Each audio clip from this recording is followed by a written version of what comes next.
அழுதுட்டு உடற்சமாக அடிக்கடி போயிட்டு வருவேன். ஆனால் இதை பார்த்தா நானே அழுதுட்டேன்.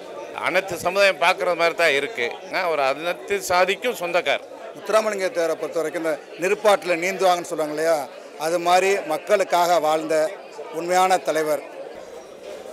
அழுதுட்டு உடற்சமாக அடிக்கடி போயிட்டு வருவேன். ஆனால் இதை பார்த்தா நானே அழுதுட்டேன். அதை பேச வாய்க்கு வரல. ஆனால் நல்ல படம், நல்ல அருமையாக எடுத்திருக்காங்க, குறையில்லை. இதை இதை தேவரை பற்றி இந்த படத்தை பார்த்து ஒரு புரட்சியை உருவாகும் நான் நம்புகிறேன்.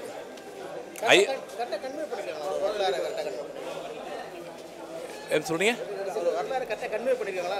நல்ல சிறப்பாக எடுத்திருக்காங்க. நான் புக்கில் படிச்சிருக்கேன், இப்போ நேரில் பார்த்தேன்.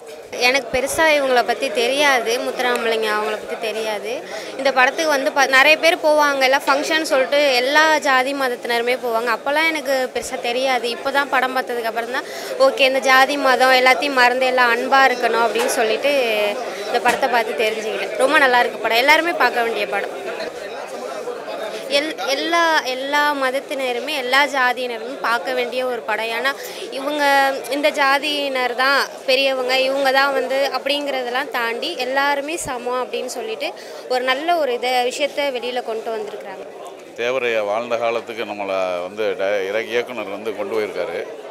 கட்டாயம் இப்போ உள்ள இளைஞர் சமுதாயம் அனைத்து சமுதாயத்தினரும் இந்த படம் ஒரு பாடமாக இருக்கும். ஒரு சில மறைக்கப்பட்ட வரலாறுகளை உண்மைகளை இதில் தெளிவுபடுத்தியிருக்காங்க.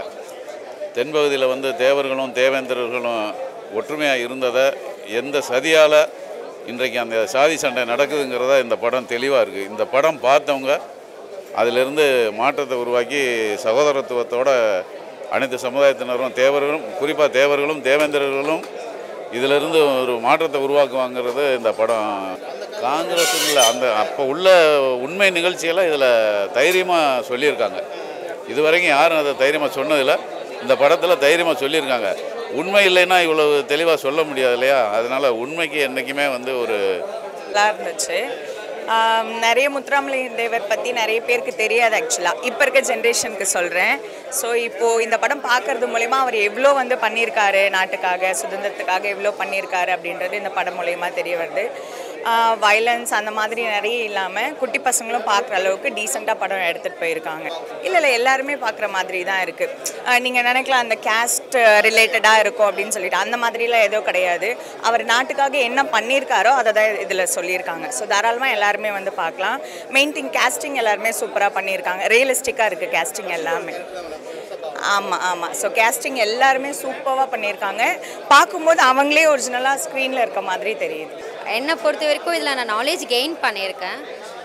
ஸோ எந்த ஒரு ஜாதியும் இல்லைன்ற மாதிரி தான் எண்ட் ஆஃப் த ஸ்டோரி இருக்குது. ஸோ யங்ஸ்டர்ஸ் நாங்கள் யாருமே அதை நாங்களுமே கேஸ்ட் எதுவுமே பார்க்குறதில்ல. ஸோ அதுக்கேற்ற ஒரு மூவி தான். ஏன்னா யங்ஸ்டர்ஸ் பார்த்து நாலேஜ் கெயின் பண்ணிக்கலாம். ஸோ ஒவ்வொரு தலைவரை பற்றின ஒரு மூவி தானே, அவங்களோட ஹிஸ்ட்ரி தானே. ஸோ அந்த அளவுக்கு பார்த்தா போதும். ரொம்ப அதை தாண்டி இன்னும் தேவை இல்லை. காமனாக தான் இருக்குது. காமனாக அவர் எல்லாருக்குமே சப்போர்ட் பண்ணுற மாதிரி தான் நடிச்சிருக்காங்க. இது யாருமே குறிப்பிட்டுலாம் இல்லை. எனக்கு பிடிச்சிருக்கு, அவ்வளோதான்.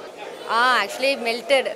அவருக்கு ஆல்மோஸ்ட் 80+, பட் இருந்தாலும் ஸ்டில் அவருடைய வாய்ஸ் கேட்கும்போது அவரோட வாய்ஸ்க்காகவே இந்த மூவி பார்க்கலாம் கண்டிப்பாக.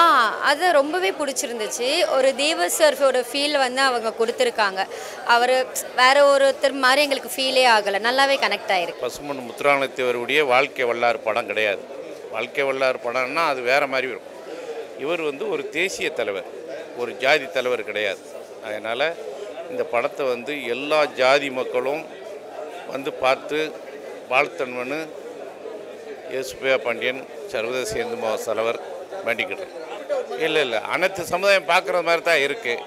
அதை அவர் தெரியாமல் ஜாதி தலைவராக சொல்கிறாங்க. அவர் அனைத்து சாதிக்கும் சொந்தக்கார். ஒரு மனிதனுடைய முழு வரலாறு நீளமானது. முத்துராமலிங்க தேவருடைய வரலாறை பொறுத்த வரைக்கும் 5 படம் 6 படம் எடுக்கலாம், அந்த அளவுக்கு தகவல் இருக்குது. ஆனால் ஒரே படத்தில் சுருக்கி கொடுக்கறதுங்கிறது கஷ்டமான விஷயந்தான். முத்துராமலிங்க தேவரை பொறுத்த வரைக்கும் இந்த நெருப்பாட்டில் நீந்துவாங்கன்னு சொல்லுவாங்க இல்லையா, அது மாதிரி மக்களுக்காக வாழ்ந்த உண்மையான தலைவர். அதாவது எந்த மக்களுக்காக வாழ்ந்தாரோ அந்த மக்களுக்கு எதிரானவர் மாதிரி ஒரு குற்றத்தை சுமத்தி அவரை ரொம்ப களங்கப்படுத்தினாங்க. அந்த மாதிரி ஒரு வாழ்க்கையை, கொடுமையான வாழ்க்கையை அனுபவிச்சவர் அவர். காலம் முழுக்க எந்த மக்களுக்கு, அதாவது பல பேர் பல விஷயங்களுக்கு தெரியாது. மதுரையில் வந்து வைத்தியநாத ஐயர் வந்து அர்ஜுன சேவா சங்க தலைவராக இருந்தார். ஆழையனூர் போராட்டம் நடந்துச்சு, அதுக்கு அவர் உதவியாக இருந்தார். அது மாதிரி இவர் வந்து ராமநாதபுரம் மாவட்டத்தினுடைய அர்ஜுன சேவா சங்க தலைவராக இருந்தார். அந்த மக்களுக்கு கமுதி கோயிலில் வந்து பல வருடங்களாக போராட்டம் நடத்தி உயிர் பலி கொடுத்து பல பேர் வந்து போராட்டம் நடத்தினாங்க. ஜெயிக்க கூட முடியலை. பிரிட்டிஷ் கவுன்சில் வரைக்கும் நாடார் சமூக மக்கள் போனாங்க. அங்கே வந்து வாதாடினாங்க. அங்கேயும் தோற்று போச்சு. இருந்தாலும் இவங்க அப்பாவை எதிர்த்து, சேதுபதி மன்னரை எதிர்த்து அந்த கோயிலுக்குள்ளே எல்லாரையும் அழைச்சிட்டு போனார். இந்த மாதிரி நிறைய தகவல்கள் வந்து அவருடைய வாழ்க்கையில் இருக்குது. அதிலிருந்து ஒரு சில தகவல்களை தான் வந்து இந்த படமாக்கி இருக்கிறாங்க. அதனால் ஒரு எடுத்துக்கிட்ட ஒரு முயற்சியை நல்லா பண்ணியிருக்காரு இயக்குனர் அரவிந்தராஜ். வந்து டிஎஃப்டி ஸ்டூடெண்ட்டில் முதல் ஆளாக வந்தவர். அவர் வந்து இந்த படத்தை வந்து மிக அற்புதமாக படமாக்கியிருக்கிறாரு. படமாக்கிய விதம், சொன்ன விதம், அதாவது நிறைய விஷயங்கள் வந்து சொல்ல முடியல. இப்போ திருமோணம் ஸ்டேஷனில் வந்து அரெஸ்ட் ஆகிறாரு அப்படிங்கும்போது ஏற்கனவே ஜெயிலில் இருந்துட்டு தான் வந்திருப்பார். ஆனால் திருமோணம் ஸ்டேஷனில் மறுபடியும் அரெஸ்ட் ஆவார். இந்த தகவலாம் நிறைய இருக்குது. இருந்தாலும் கிடைச்ச தகவல்களை வச்சுட்டு ஒரு 2 மணி நேரத்தில் என்ன கொடுக்க முடியுமோ அது மாதிரி பண்ணியிருக்காரு. ரொம்ப அருமையாக இருக்குது. அது மாதிரி இளையராஜாவோட இசை வந்து நம்மளை அறியாமலே நம்மளை கண்கலங்க வைக்குது. பல இடங்களில் நான் அழுதுருக்கிறேன். அது மாதிரி மக்களுக்காக ஒருத்தர் சேவை செய்கிறாங்க இல்லையா, ஜாதிகளுக்கு அப்பாற்பட்டு மக்களுக்காக செய்கிறாங்க, எல்லாரையும் பிடிக்கும் இல்லையா. அது மாதிரி தேவரை வந்து ரொம்ப பிடிச்சிருந்துச்சி. அவருடைய வரலாற்றில் நிறைய தகவல்கள் நமக்கு தெரிஞ்சிருந்தாலும் ஆவணமாக்கி இருக்கிற இந்த விஷயங்கள் வந்து ரொம்ப சந்தோஷமாக இருக்குது. படக்குழுவினர் அனைவருக்கும் என்னுடைய வாழ்த்துக்கள்.